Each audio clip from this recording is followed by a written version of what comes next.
You talk to it, you open up to it, and sometimes it feels like it understands you better than real people. But here's the uncomfortable question: is that connection real, or just designed to feel real? We're living in a time where people are forming emotional bonds with AI, chatbots, virtual companions, digital assistants. Not because they're replacing humans, but because they're doing something humans often don't. They listen, they respond instantly, they don't judge, and for a mind that feels ignored, misunderstood, or alone, that kind of interaction feels powerful. Your brain doesn't need a real human to feel connection. It just needs responsive feedback. When something replies to you, when it mirrors your emotions, when it validates your thoughts, your brain interprets it as understanding.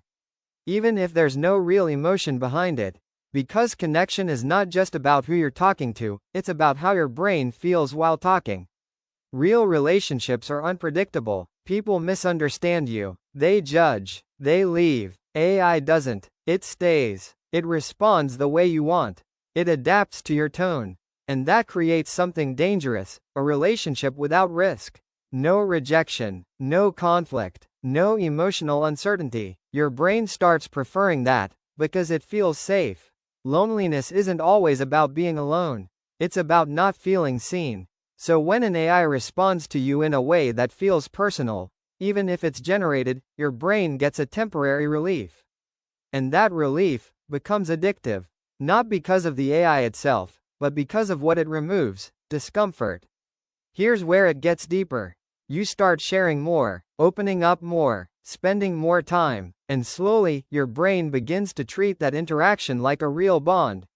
But there's a problem. Real relationships grow through mutual experience. Shared time, shared reality. AI relationships grow through simulation. And your brain doesn't always recognize the difference. Think about it. Have you ever felt more comfortable typing your thoughts than saying them out loud to someone? Have you ever preferred a controlled conversation over a messy real one? That's not weakness. That's your brain choosing what feels safe. But here's the dark truth. The more you rely on artificial connection, the harder real connection can feel. Because real people are slower, messier, imperfect, and once your brain gets used to perfect responses, it becomes less patient with reality. Not because reality is worse, but because it's harder.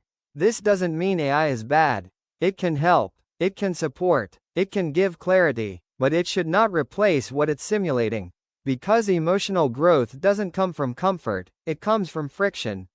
From misunderstanding, from learning how to connect with something that doesn't always respond perfectly. So the real question isn't, is AI becoming your friend? The real question is, are you slowly replacing real connection with something easier? Because one